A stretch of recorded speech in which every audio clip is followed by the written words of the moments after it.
I'll tell you how it ends. So, Start there. What can I share? What do you want to know? This is a great show that we're doing. That started off in Jerusalem, and all of a sudden we're like all over the world. And it's been great. It's been a huge ride. Where in every country we start off fresh with a new family, and it's just like you have to piece everything together. So comes a scene that you have that, I walk in to the apartment in Jerusalem.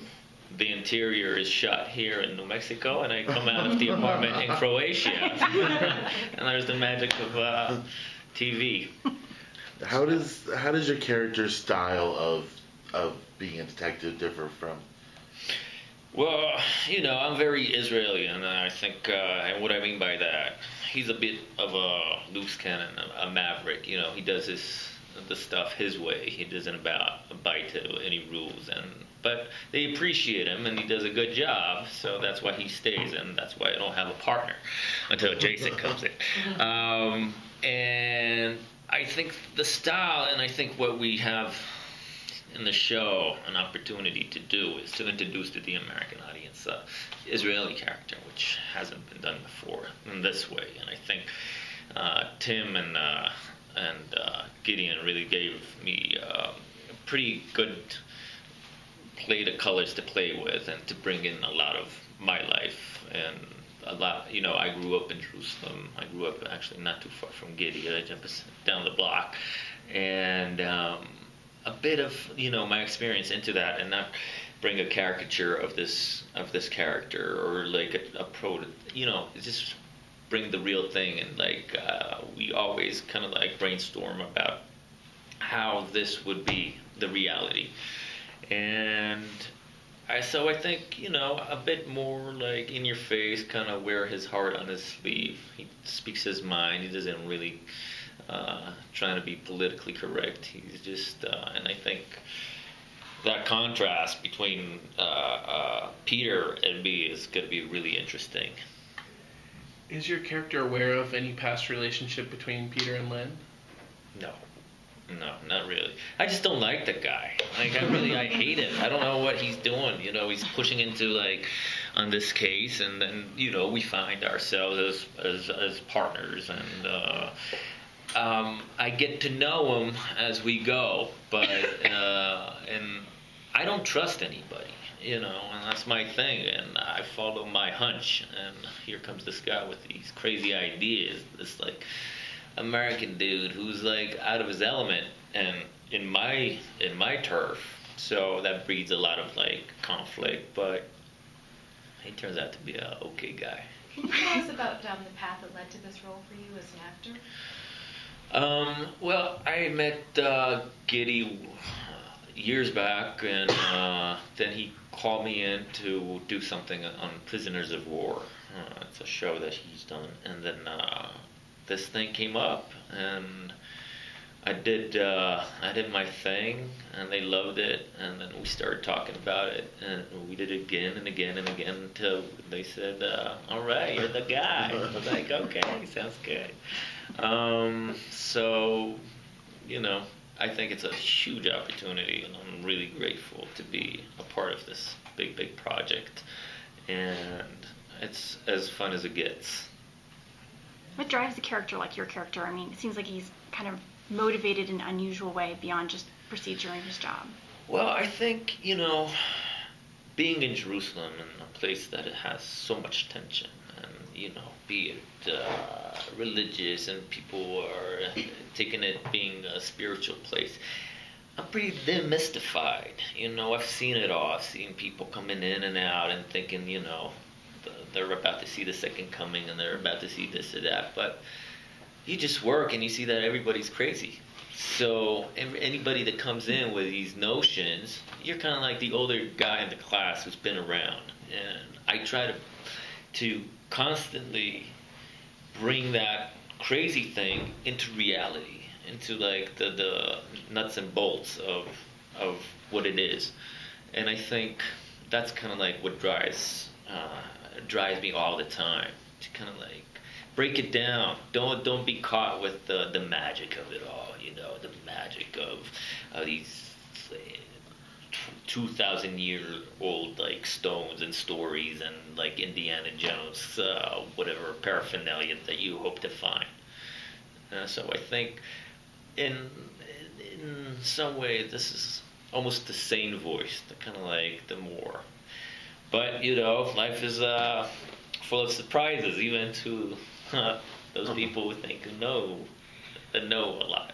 So yeah. Well, you mentioned he doesn't have a partner, and aside from his relationship with the Americans, does he have any local people that he does rely on when push comes to shove in case things get bad? Yeah, I mean, he works within the station and the precinct, and he's backed up by all his guys. But he likes to work alone, and he likes to go in and do his own research and kind of like sniff around and kind of like figure out by himself what's going on.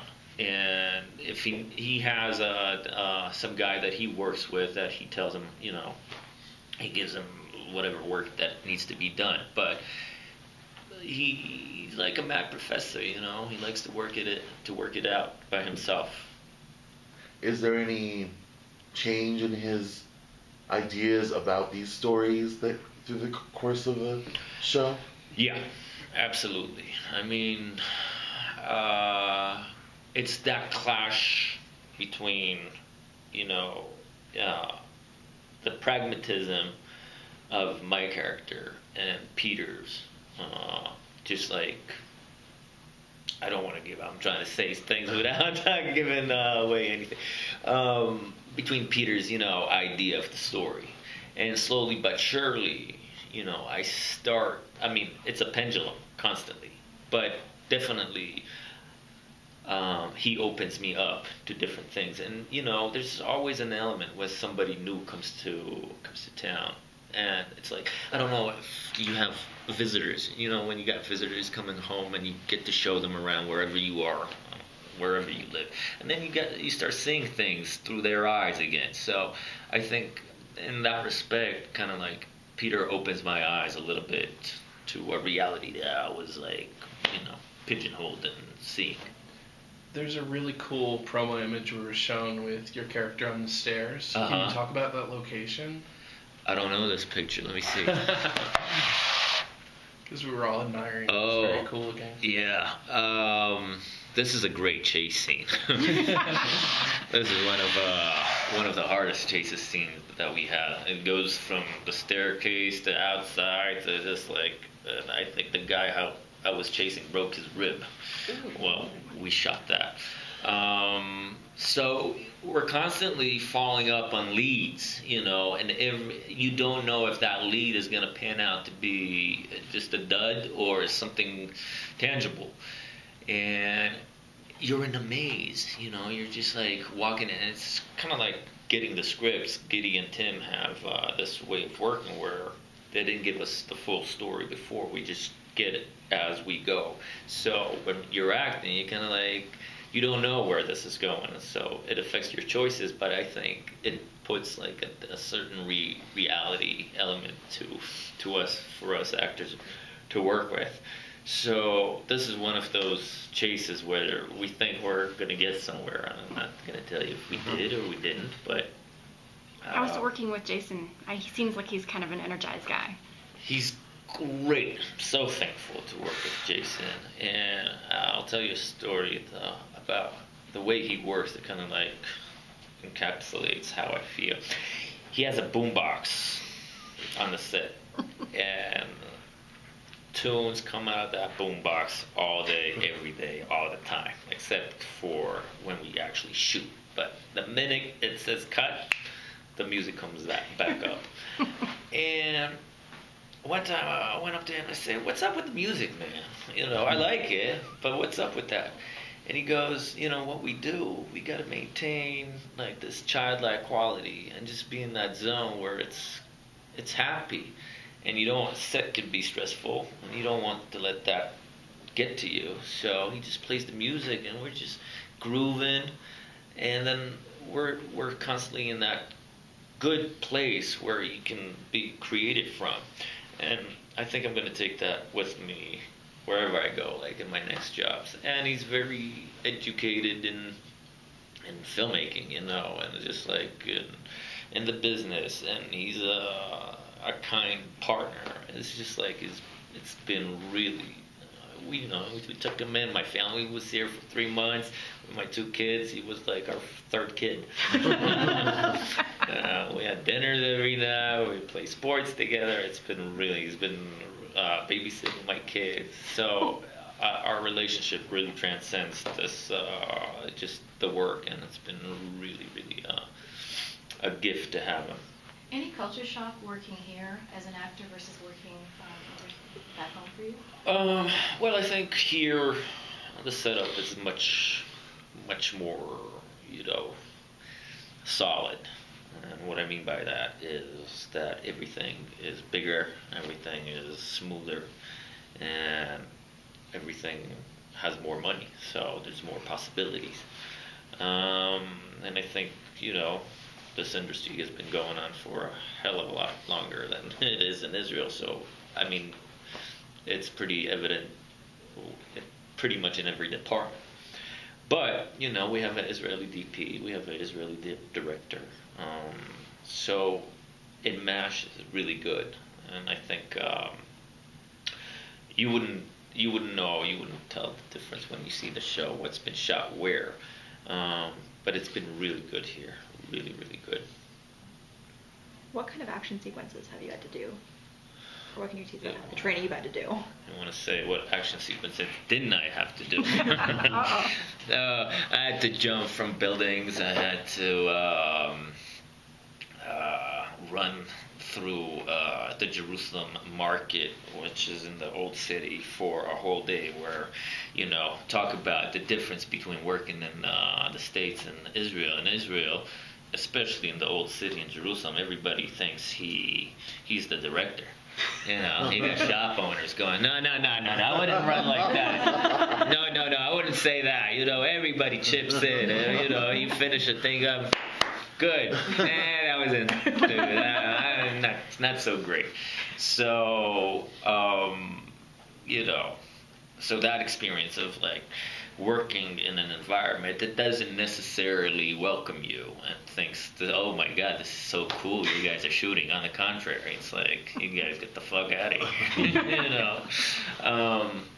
So then, having the action in that kind of like ups the stakes a little bit. But yeah, that's pretty much it, just a lot of running and fighting and just that kind of jazz and car stuff. Yeah, and then running again, and some more car stuff. Yeah, the chases are pretty nice, and I love doing action sequences. It's like, I used to do a show in New York called De La Guardia, which is all like about flying and just jumping around and being crazy. So I love that. So Tim thinks that you're going to be the breakaway star of this show. Say again? Tim? Because he opened up a lot of opportunities for stars from his previous show, Heroes. Right. And he thinks that this could be it for you. So are you excited to be... Hell yeah, I'll take that. You never know what's going to happen with the show. I just hope that it's going to be well received. I'm so, as an actor, you're hoping A, to get a great role, and B, to be on a great project, and C, to be able to do your thing. And I think I said that before. It's just like that opportunity that both Giddy and Tim were just so open with me to try new things and to bring a lot of my experiences into this. That has made this like a real pleasure for me to just like, play around and fuck around and just like explore and go places where I think this character would, and not have it pegged into like this thing. One last thing. Any favorite spots that you like to visit in Albuquerque? Restaurants? Yeah. Ten Rock National Park is amazing.